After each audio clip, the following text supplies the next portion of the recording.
بسم الله الرحمن الرحيم إن الحمد لله نحمده ونستعينه ونستغفره ونعوذ بالله من شرور أنفسنا من سيئات أعمالنا من يهده الله فلا مضل له ومن يضلل فلا هادي له وأشهد أن لا إله إلا الله وحده لا شريك له وأشهد أن محمدا عبده ورسوله أما بعد فإن أصدق الحديث كتاب الله وخير الهدى هدى محمد صلى الله عليه وآله وسلم وشر الأمور محدثاتها وكل محدثة بدعة وكل بدعة ضلالة وكل ضلالة في النار. After praising Allah subhanahu wa ta'ala and sending immense greetings and salutations upon the final Prophet Muhammad sallallahu alayhi wa alihi wasallam, we find living in a time and era of looking for role models or icons and symbols. We find that for some of us Muslims, we need to be encouraged or reminded the symbols of life or the personalities of the individuals that we need to follow, that they do exist. The ultimate personality being none other than the Prophet Muhammad sallallahu alayhi wasallam, whereby the Quran is replete with so many verses inside the Quran speaking about following the Prophet Muhammad sallallahu alaihi wasallam, following his life, following his example. For مثلا we find inside Surah Al-Ahzab, لَقَدْ كَانَ لَكُمْ فِي رَسُولِ اللَّهِ أُسْوَةٌ حَسَنَةٌ لِمَنْ كَانَ يَرْجُو اللَّهَ وَالْيَوْمَ الْآخِرَ وَذَكَرَ اللَّهَ كَثِيرًا. Indeed, for you to emulate, to copy the Prophet Muhammad sallallahu alaihi wasallam is the best example. Whoever believes in Allah and the last day and remembers Allah subhanahu wa ta'ala abundantly. And sometimes we find in occasions inside the Quran, whenever Allah subhanahu wa ta'ala makes mention of the Prophet sallallahu alaihi wasallam or praises him or speaks about him, also begins to speak about the companions or address the companions. So as if to make this ishara, this link, that the best individuals who follow the Prophet sallallahu alaihi wasallam is none other than companions. This verse that I recited or mentions at Surah Al-Ahzab, the 33rd chapter of the Quran, mentioning about the Prophet ﷺ, also contains an ishara, something towards the companions, whereby Allah mentioned مِنَ الْمُؤْمِنِينَ رِجَالٌ صَدَقُوا مَا أَهْدُوا اللَّهِ عَلَيْهِ فَمِنْهُمْ مَنْ قَضَى نَحْبَهُ وَمِنْهُمْ مَنْ يَنْتَظِرُ وَمَا بَدَّلُوا تَبْدِيلًا. So here Allah mentions مِنَ الْمُؤْمِنِينَ رِجَالٌ. Amongst the believers there are certain men. And obviously the men here that the Quran is referring to is none other than the companions of the Prophet sallallahu alaihi wasallam. So they become the benchmark of the ideal individuals for us to follow inside our lives. Every single prophet had his disciples or his followers, and all of them, they achieved what they needed to achieve. But there may have been, if we can use the word linguistically, a shortfall. Meaning there may have been certain things that they asked or they posed which didn't give them the ultimate criteria which was given to the followers of the Prophet Muhammad sallallahu alaihi wasallam. For مثلا we find that the followers of Musa alayhi salam, the Bani Israel in general, that we find, they posed a question. They said, قالوا يا موسى اجعل لنا إلها كما لهم آلهة. O Musa, make a deity, just like they have a deity that they worship. And you read the context of these verses that you find after showing the various signs of deliverance, of being rescued, and coming to the opposite end of the Red Sea, they see that people are worshipping whatever they may be worshipping at that moment in time. So they ask that make us a deity that we can also worship it as well and be like these individuals. قَالَ إِنَّكُمْ قَوْمٌ تَجْهَلُونَ. Indeed, you are very ignorant people.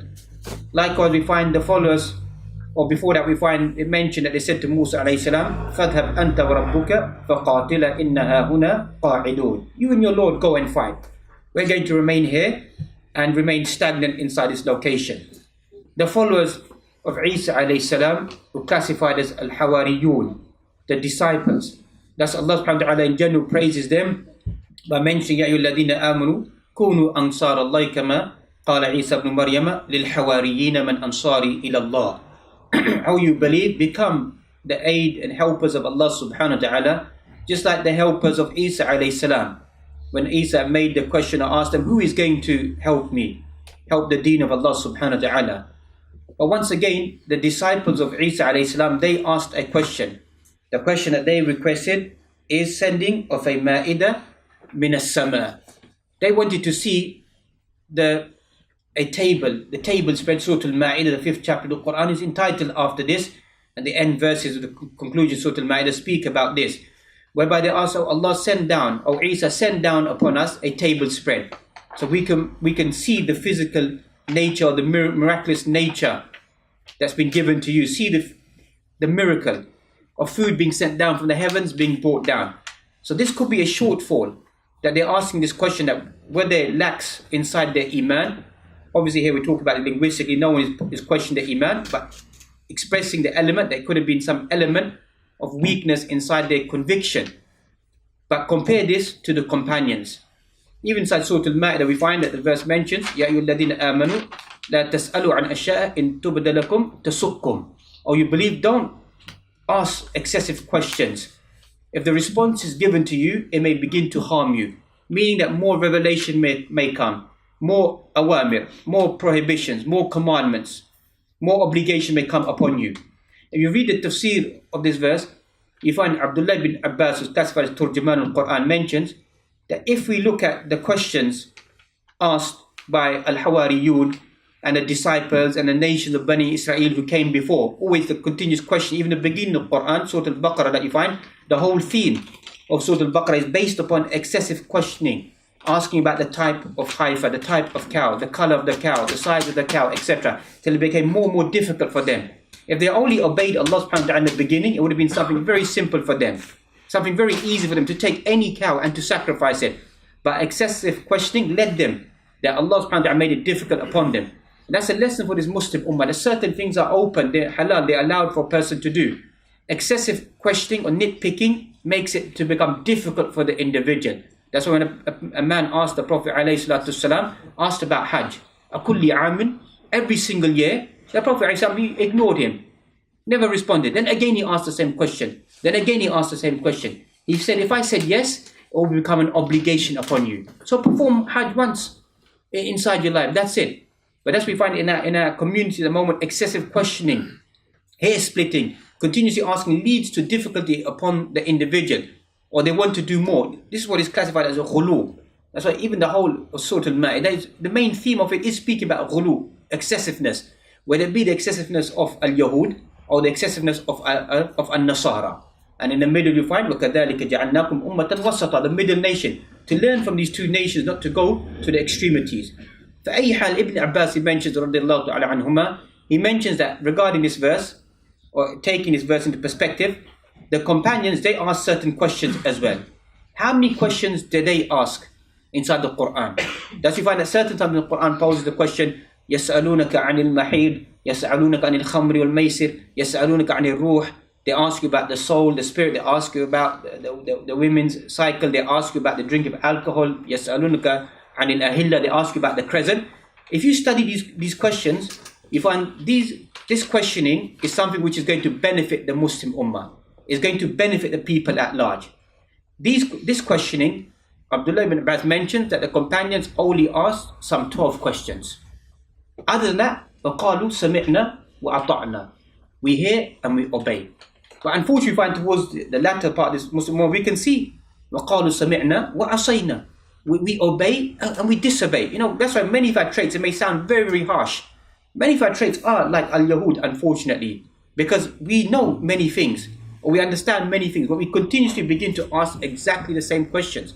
Thus you find that most of the Quran, إن هذا القرآن يقص على بني إسرائيل أكثر الذي هم فيه يختلفون. إن هذا القرآن يقص على بني إسرائيل. Most of this Quran is only narrating about whom? Is narrating about Bani Israel. And most of them are indifferent regarding their affair. So you find that Abdullah ibn Abbas mentioned that this is the only question that companions that they asked inside their life. So this makes it quite crystal clear that the ultimate generation, or the ultimate individuals, or the ultimate disciples are none other than Rijal wa Nisa hawla Nabi sallallahu alaihi wasallam, the men and the women, the companions around the Prophet sallallahu alaihi wasallam. So these individuals, they become our role models, they become our symbols, they become people that we want to emulate. Obviously the Prophet alayhi salam, no one can reach the level of the Prophet alayhi salatu salam, but a person is trying to copy him, at least to get to some degree. And likewise the companions, They only thing that they done inside their lives is they emulated the Prophet sallallahu alaihi wasallam. We find that Abdullah ibn Mas'ud, he mentions that everything about Islam has been selected or been chosen. He mentioned that the Kaaba was chosen, that destination, that location was selected to be the final place of revelation. The Prophet ﷺ was chosen to be the final messenger, and likewise the companions to be around him, they were chosen and selected. Because sometimes some people in their zeal and their passion, they think, why were we not companions? Or why are we not companions? Why were we not born in that generation? Allah subhanahu wa ta'ala knows that if we were to be placed inside that generation, we would turn back on our heels. We would commit kufr, we would commit shirk, we would disbelieve, we would flee, we would run away. As Abdullah ibn Mas'ud, he mentions here that he knew, Allah subhanahu wa ta'ala knew that these are the individuals to be selected, they're the individuals to be chosen. So that's Allah subhanahu wa ta'ala chose these individuals and placed them to be around the Prophet sallallahu alaihi wasallam. And the main concept about these individuals, as some of us may be thinking, is it excessive worship? Is it excessive worship of the companions that gives them this prestige? Many of the ulama have concluded excessive worship is one element of the companions, but more deeply, ma waqara fi qulubihim, is the penetration inside their heart. This is what made them the companions.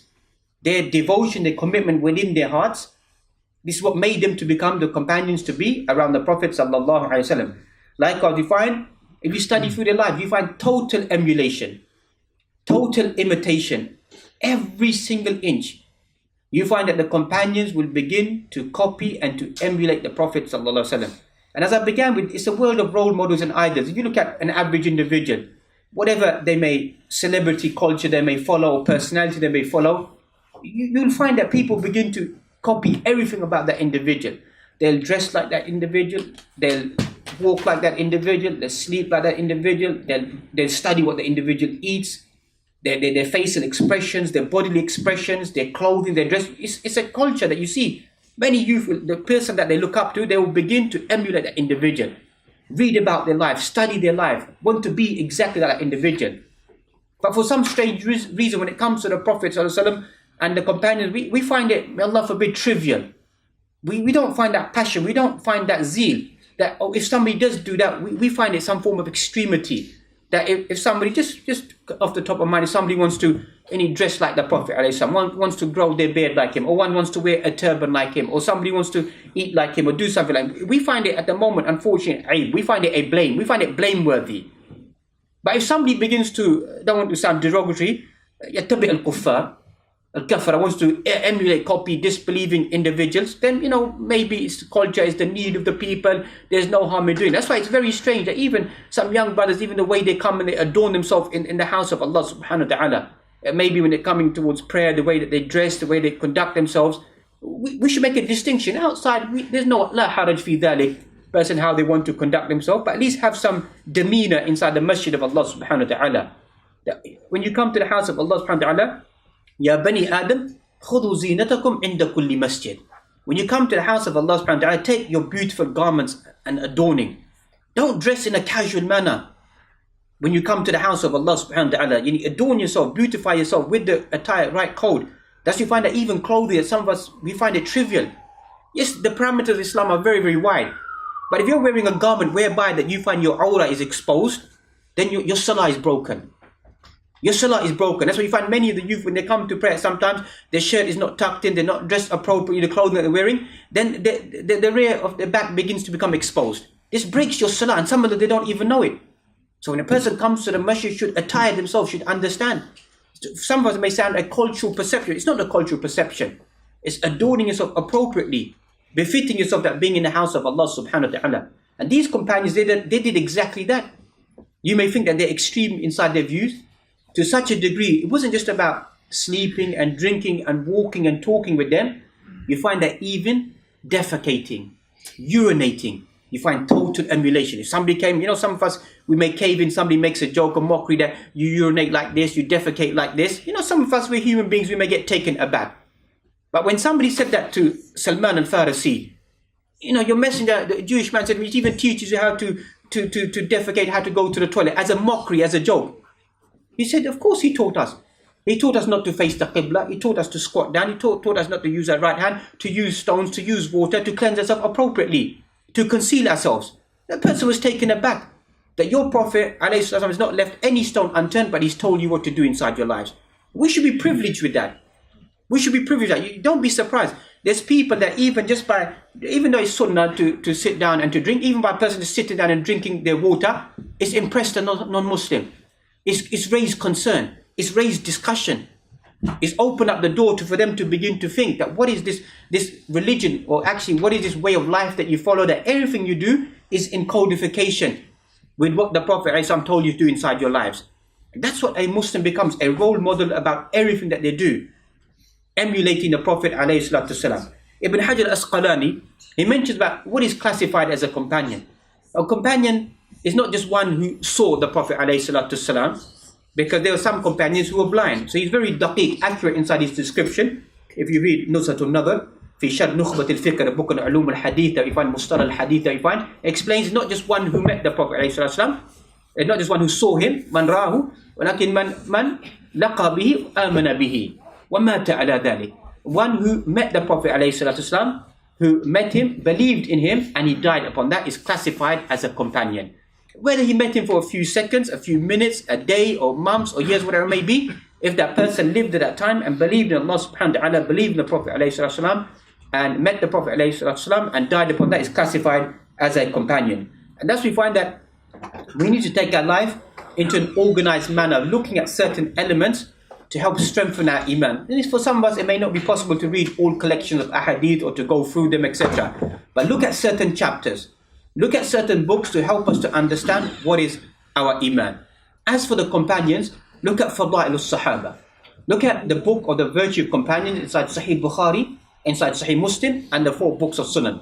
But on the peak of it, read at least Fadail al-Sahaba of Imam Bukhari and Imam Muslim. But you find all of the companions, or those which they have collected, speak about the Fadail and the virtue, to help us to understand why are they so special individuals.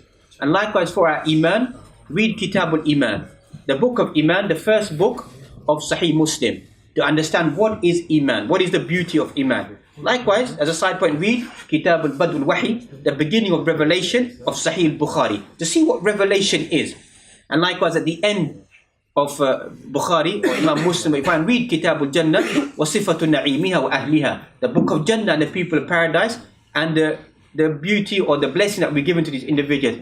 If you read these few chapters and you understand these few chapters, you'll understand what iman is. You'll understand what your goal is. You'll understand what the perception of these individuals was.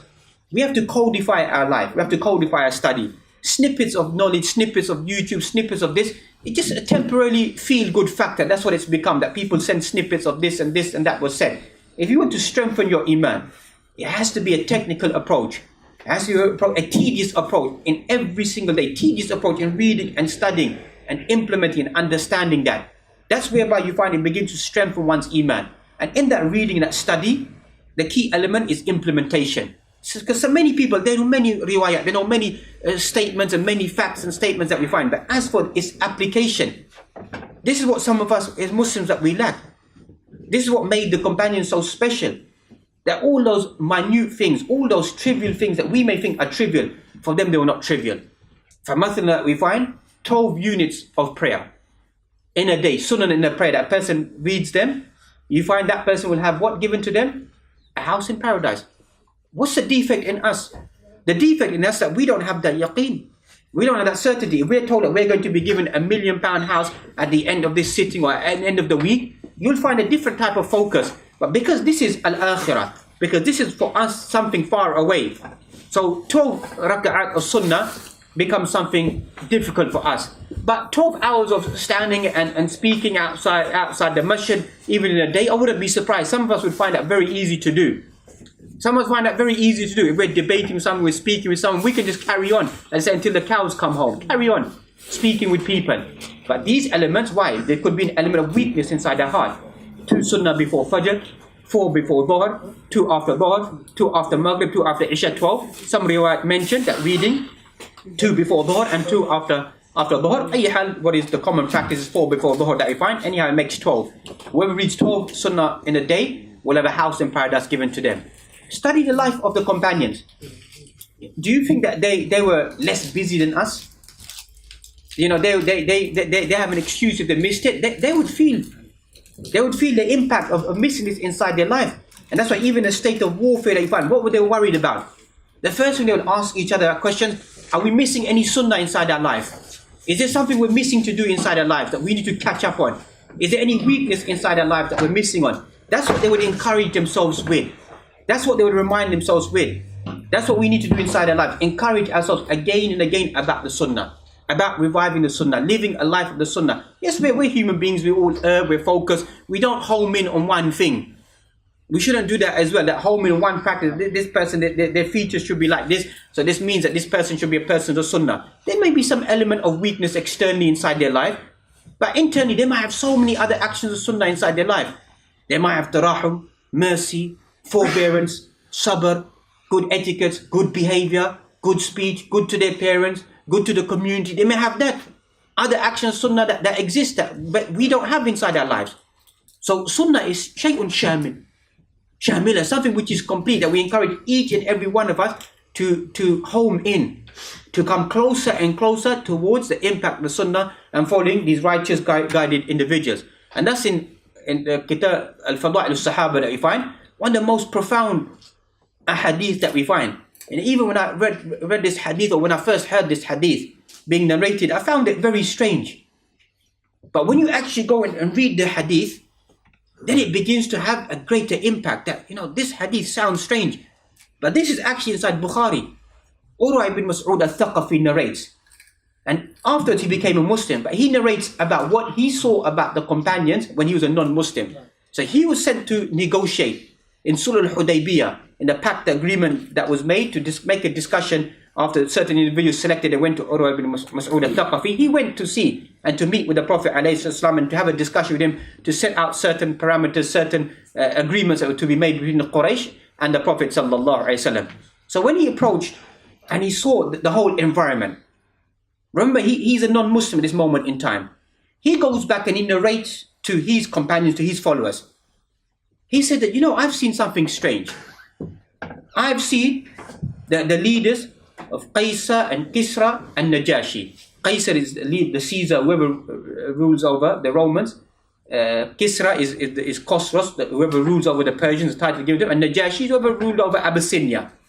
He said, I've seen these leaders and I've seen their followers. And their followers are subjugated, are forced to follow them. There's no real love. Just like the world today, don't want to sound political, but we just, you know, we show a love to our leaders or whatever it may be. There's no real obedience. There's no, inside our hearts, we don't really have that affiliation towards them because they don't sometimes serve our cause. But these individuals, they have a deep love, profound love for their leader, and it's visible. Remember, he's a non-Muslim who's narrating this.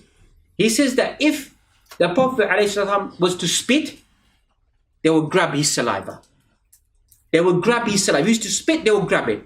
If he used to perform wudu, they would begin to fight one another to catch athar al-wudu. Before wudu drops on the floor, they would fight one another to grab the wudu. And none of them will look at him directly in his eyes. Ta'ziman li Rasul alayhi salatu wasalam, for immense reverence and love that we would never look directly in his face. This is what Imam Bukhari's collected kitab, Fada'il al-Sahaba. If you believe that I'm exaggerating, go back and read the hadith yourself and see it in context. That's what Urwa ibn Mas'ud al-Thaqafi narrates, speaks about when he was a non-Muslim, what he saw about these followers. He says there's no individuals on the face of this earth can be comparable, can be in level with the followers of the Prophet sallallahu alaihi wasallam. Ibn Abdul Barr al-Andalusi, and this also shows the wideness of Islam. That you find that the impact of Islam, the companions have traveled to such a far journey. Al-Andalus is just a 2 to 3 hour and a half flight away from us that we find. Look at the man of ulama, Imam Qurtubi, Ibn Hazm al-Andalusi that we find. Many books of tafsir, al-Qurtubi that we find. Magnanimous works of tafsir that we find that are used as benchmarks, written by ulama who existed there. That Arabic wasn't their language initially. Even though Arabic should be a language initially, this is what joins this Muslim ummah. That from one end to the other end, the medium of speech is the Arabic language.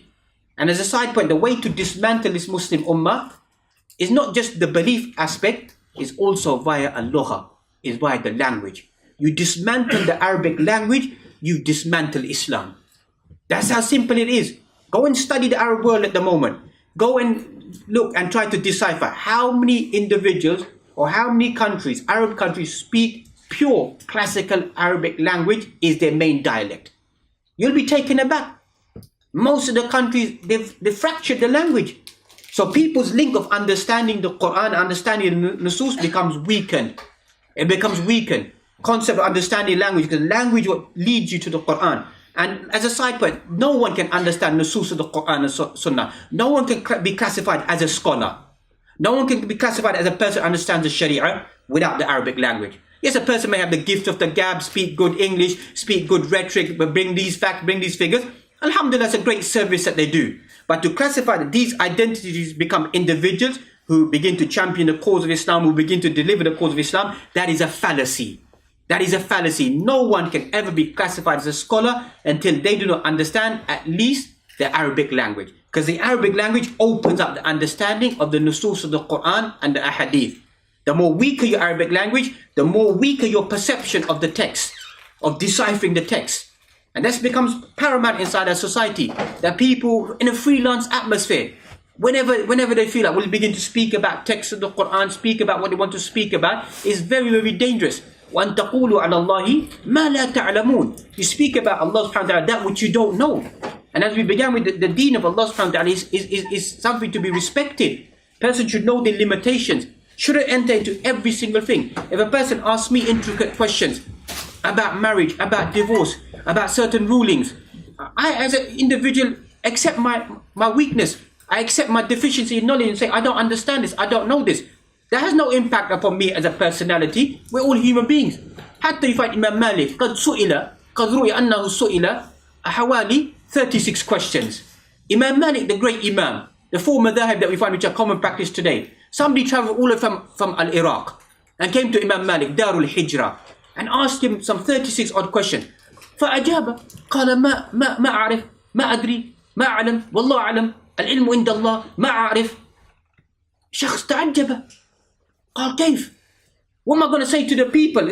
Imam Malik doesn't know, doesn't understand. Allah knows best and His Messenger knows best. I don't understand this. What should I deliver to the people? What should I go and say back to the people of Iraq about Imam Malik? He said, go and deliver that to them.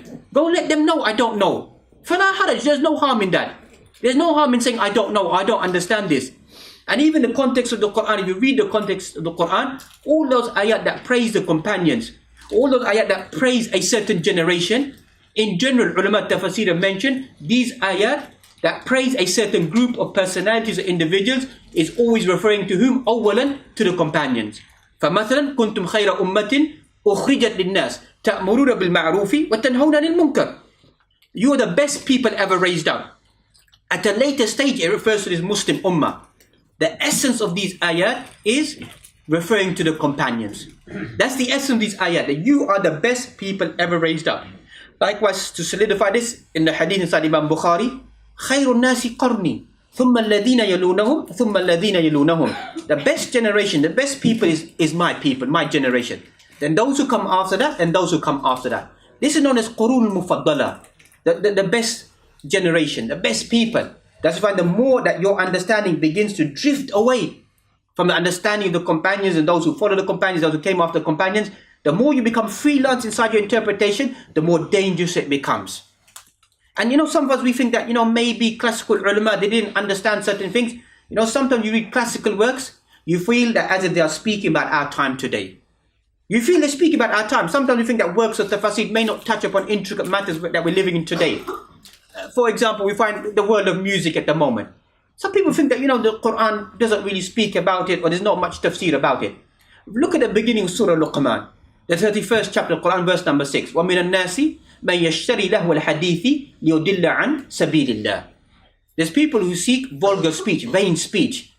Billahi alaykum. The music industry at the moment, the words at the moment, what is it? Is it not vulgar speech? Is it not vile speech? Is it not filthy speech? If you study the words, and I'm telling you to encourage you to study the words, but we've come across some of these words, you think this is nothing but filth. That if this is what our youth have been indoctrinated with, if this is what the youth are listening to on a day in and day out basis, no wonder their etiquettes have become like this. No wonder their speeches become like this. No wonder their behavior has become like this. Because if this is what they are filling their minds with, then this becomes the repercussion, that this becomes a common practice on a daily basis. But the point being, if you go back and study works of tafsir, you find that ulama have spoken about these ayat. What do these verses mean? And speaking about music and its industry that we find. Imam Suyuti inside his works of Durr al-Manthur, even before Ibn Kathir speaks about Imam Qurtubi as well, Imam Tabari as well, that you find that what do the Quraysh do? What were they doing? They said to the people that bring the girls to recite music and to sing and to dance, etc., to derail the people and to pour wine for them, to take them away, لِيُضِلَّ عَنْ سَبِيلِ اللَّهِ, to take them away from the path of Allah subhanahu wa ta'ala. What does music do today? What does it do? It derails people away from the path of Allah subhanahu wa ta'ala. Abdullah ibn Mas'ud mentioned that two things cannot exist in the heart of the individual. Sawtu Rahman wa Sawtu Shaytan. The voice of Allah, Ar-Rahman, can't exist inside your heart, and the voice of the devil. One will overcome the other. Or rather, he said, it sprouts hypocrisy. One will overcome the other. It will overcome the other. Eventually, you find a person in the Quran, eventually the voice, as they say, the music of shaitan will eventually overcome the individual and lead them towards that path.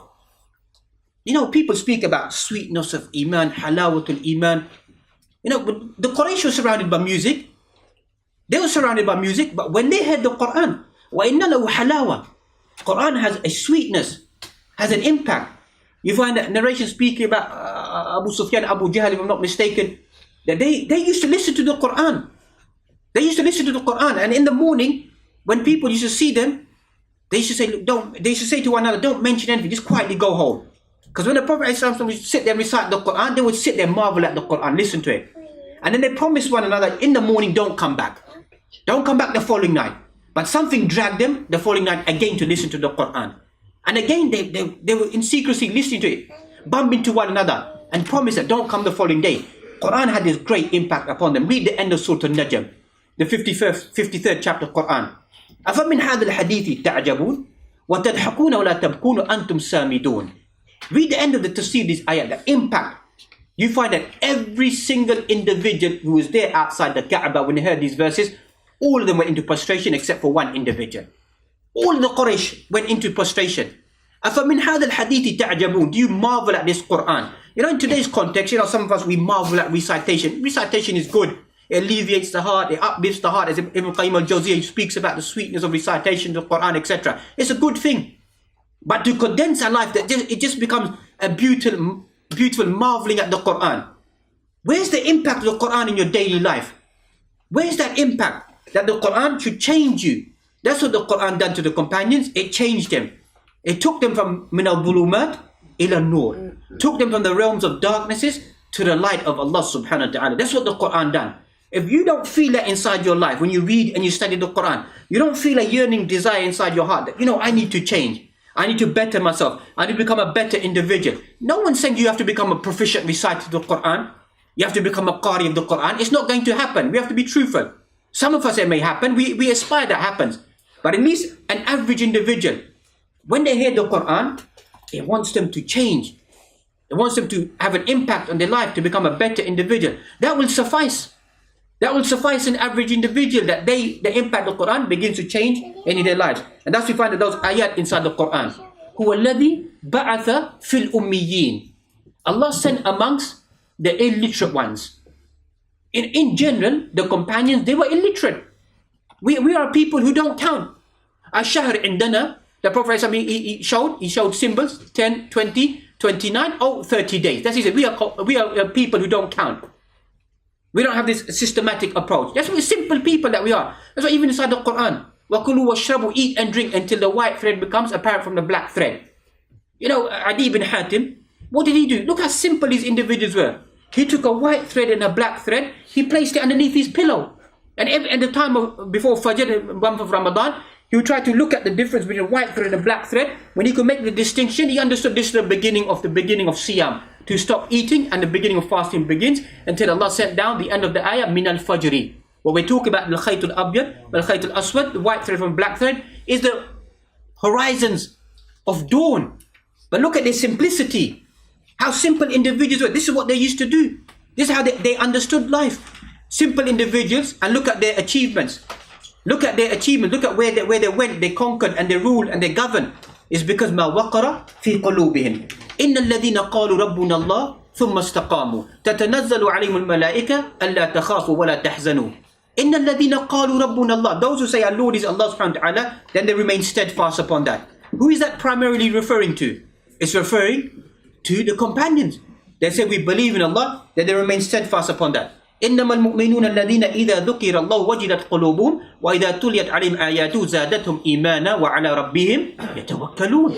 Believers are those individuals that when they remember Allah subhanahu wa ta'ala, their hearts begin to quiver, their hearts begin to shake. وَإِذَا تُلِيَتْ عَلِيهِمْ آيَاتُهُ, if ayat are recited upon them, what happens to them? زَادَتْهُمْ إِيمَانًا, Quran increases them in iman. And what else? وَعَلَى رَبِّهِمْ يَتَوَكَّلُونَ, practical application. Doesn't just become that weeping and crying over the Quran. وَعَلَى رَبِّهِمْ يَتَوَكَّلُونَ, you find this strong focus inside their life. Nothing overcomes them. Total reliance and tawakkul ala Allah subhanahu wa ta'ala. That is the impact that the Quran had upon this ultimate generation. Likewise, the descriptive nature of these individuals continues. الَّذِينَ يُقِيمُونَ الصَّلَاةَ وَمِمَّا رَزَقْنَاهُمْ يُنْفِقُونَ أُولَٰئِكَ هُمُ الْمُؤْمِنُونَ حَقًّا. They are the ones who establish the prayer and they give the zakah, and these are the real believers. لَهُمْ دَرَجَاتٌ عِنْدَ رَبِّهِمْ وَمَغْفِرَةٌ وَرِزْقٌ كَرِيمٌ. There is grades that will be given to these individuals and great provision will be given to these individuals. We need to seek the iman of the ultimate generation. The end of the first juz, Surah Al-Baqarah, that we find, فَإِنْ آمَنُوا بِمِثْلِ مَا آمَنْتُمْ بِهِ فَقَدْ اهْتَدَوْا. If you believe as they believe, you will be rightly guided. Believers whom?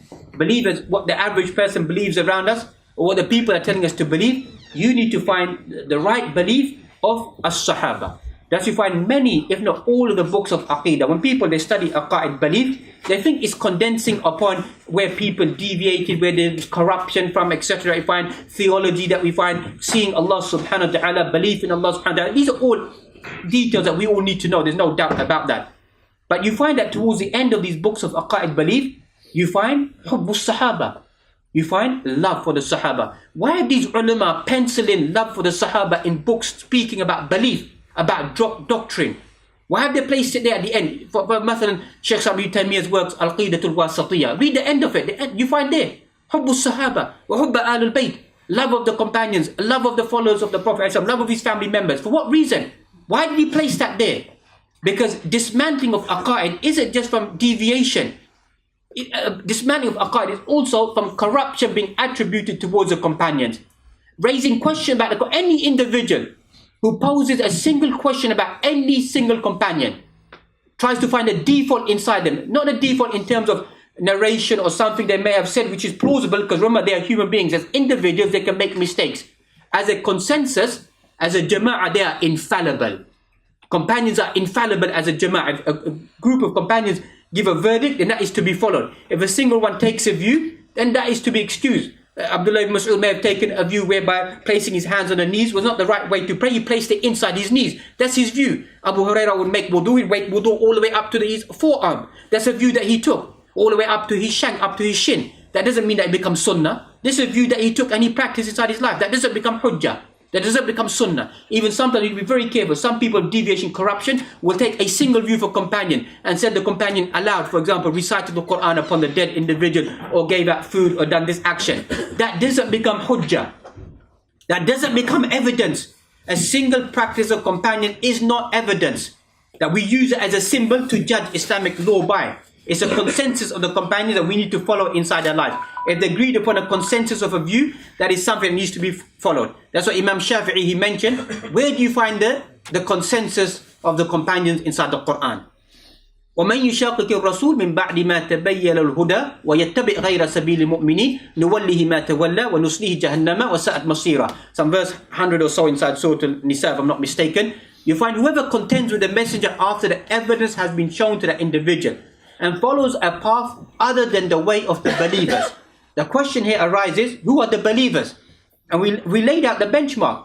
Whenever the Quran speaks about the believers, it goes back to whom? To the companions.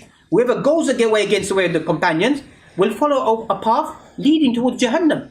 وَسَاءَتْ مَصِيرًا, what an evil refuge it will be. Some ulama have narrated and mentioned that Imam Shafi'i, he read the Quran 100 times till eventually he found this is the verse that shows consensus of the companions. And this goes back to the Quran is a deep ocean.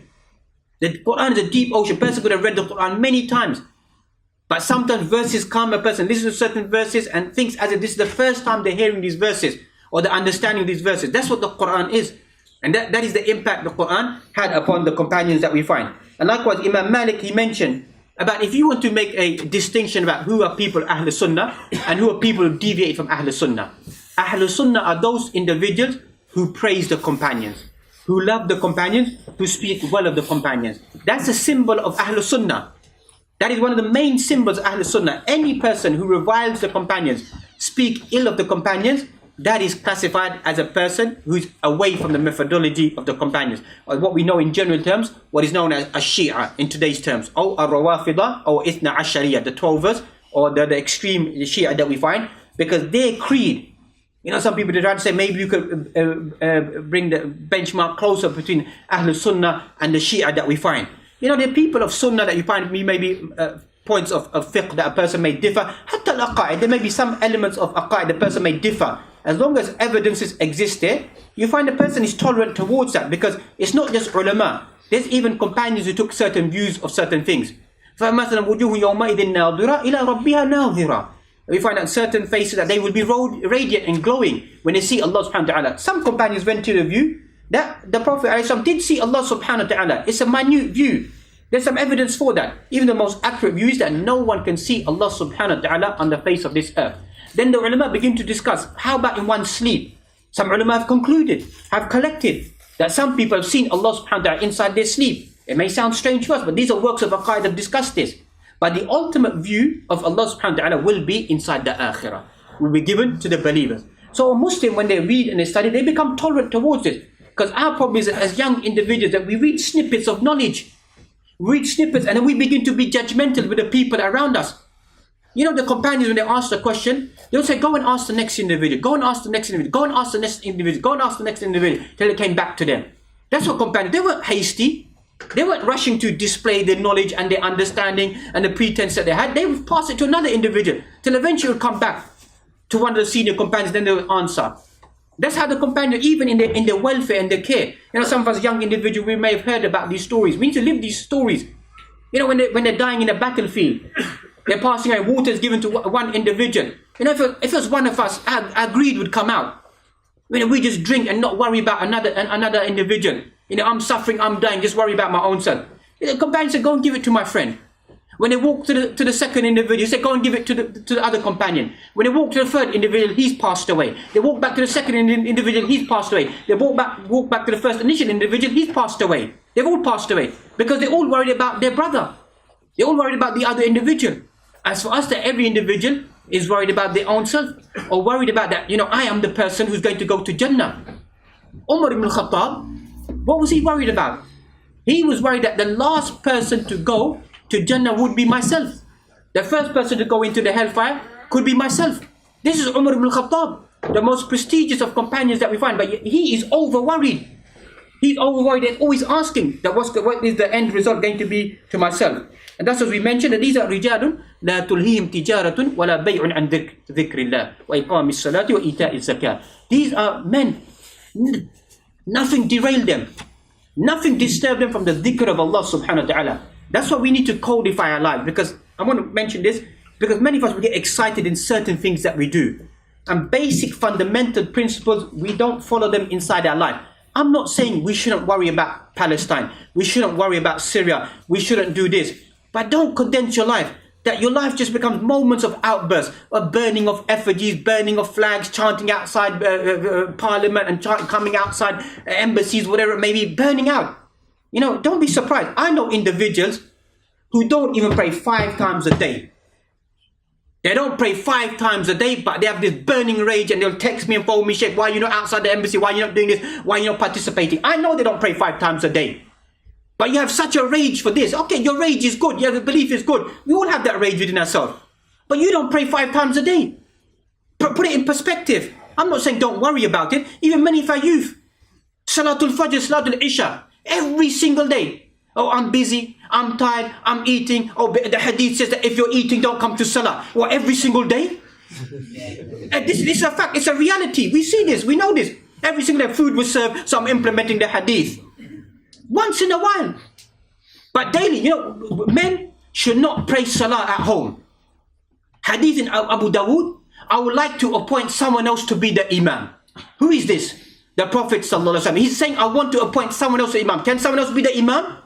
Can someone be the imam whilst the Prophet ﷺ is living? No. But he wants to appoint someone to be the imam, and I want to go to the homes of those men. I want to go to their homes and don't join the congregation and burn those homes. But because there's women and children there, I don't want to do that. Look at us, and we talk about the rage of the Muslim Ummah. We talk about the passion of the Muslim Ummah. Salatul Fajr, these same young individuals, sleeping. So it's a rage, it's a burnout. This is the real rage within yourself. Companions, they miss Fajr in Jama'ah. They would hide in the crevices, they would hide in the walls. They would conceal themselves. That no one sees them. I miss Fajr in the morning. They'll feel like the whole mountains will collapse upon them. What nifaq have I got in my life? I wasn't there for Fajr. What do we think of it? No, it's no big deal. It's not a big thing if I miss Jama'ah, if I miss the masjid. The Prophet ﷺ throughout his life preserved and guardians of the companions. They were conquering, they were ruling. They were championing causes, they were wounded, they were suffering, they were in hardship. They didn't have a small flu and stay away from the masjid. Oh, it's raining now. That's what we find. That's what we find fatwa given straight away. It's raining now. Shaykh, can I combine my prayers because I implement the hadith? How badly is it raining? How badly is it raining that I'm going to combine my prayers? It's a weak nation. It's a weak ummah. It's a weak concept within our hearts. We're weak people that we boast about the companions. We're weak individuals.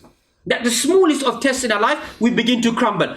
Even our sisters as well, they find no disrespect. There are women who may have suffered. There may be an article that goes out. Somebody mentions something on the news. Right, I'm not going to wear my niqab anymore. I'm not going to wear my hijab anymore for the greater good. These fatwa are specific for an individual. If a woman's been oppressed, she's been harmed, she's been abused, a specific scholar will give a specific verdict and say to her that you may be, this exemption belongs to you, exception belongs to you.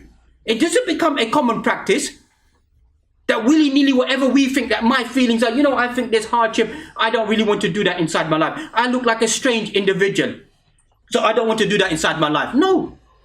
As we began with, your role model is whom? Your role model is Ummahatul Mu'mineen, wives of the Prophet, mothers of the Prophets. That's your role model. Companions are our role model. Don't you think that the Quraysh didn't abuse them? In a sense, didn't they say nasty words to them? Didn't they say disgusting words to them? Didn't they step on their hijab and try to reveal themselves? Don't you think they've done that? That existed thousands of years ago. And that will always exist. Iman is strength. Strength of your iman, strength in what you believe in. You are a personality. You are an identity that follows the Quran and the Sunnah. Identity in yourself. You are not a crowd follower.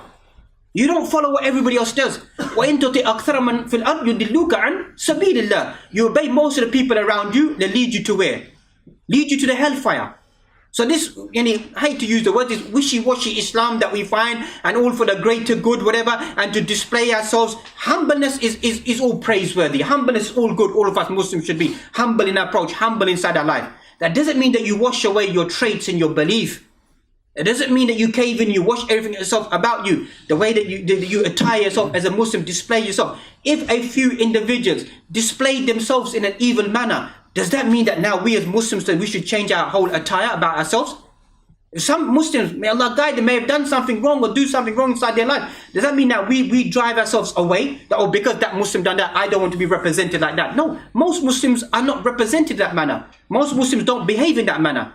Even the companions, they were surrounded by the Quraysh. The Quraysh dressed like the companions. They behaved like the companions in the sense that externally they were exactly the same. So they didn't say, the companions didn't say, because they're like us, because this you find a new logic and concept of modernism that we find that's spreading inside the Muslim Ummah, is that because non-Muslims do this, so we need to differ ourselves from them.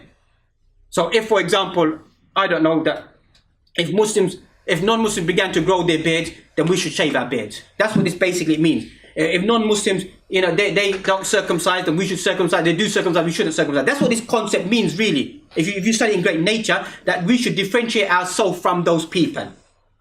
Where they agree with the text of the Quran and Sunnah as we began with, if they're followers of Musa alayhi salam, and the teachings there are the same teachings that belong to Islam today, and the teachings of the Prophet alayhi salam, and he endorsed them, then we follow them as well. We don't say we differ ourselves, because they happen to be al-Yahud. Likewise, an-Nasara, if there's teaching inside there which are unanimous with our teachings, we take them on board. We follow them inside our lives. And whereby we're told to differ from them, Khaliful Yahuda wa Nasara, differ from the Jews and Christians regarding this or regarding that, or regarding these etiquettes, or regarding this dress sense, or regarding this, then we should differ from them. Man tashabbaha biqawmin fahuwa minhum. Whoever begins to emulate a people eventually becomes like them. So may Allah subhanahu wa ta'ala give us all the strength and ability to begin to emulate these individuals, because as-Sahaba are the role models. They are the role models for us, that we begin to look at them and begin to emulate and to be with them inside this dunya. And likewise with the messenger, وَالرَّسُولُ فِيكُمْ, the messenger is with you. What does it mean? The correct interpretation, this is not the deviant interpretation that he physically comes and he attends, etc. The meaning is that he is with us in his living spirit of his sunnah. The revival of his sunnah is amongst you.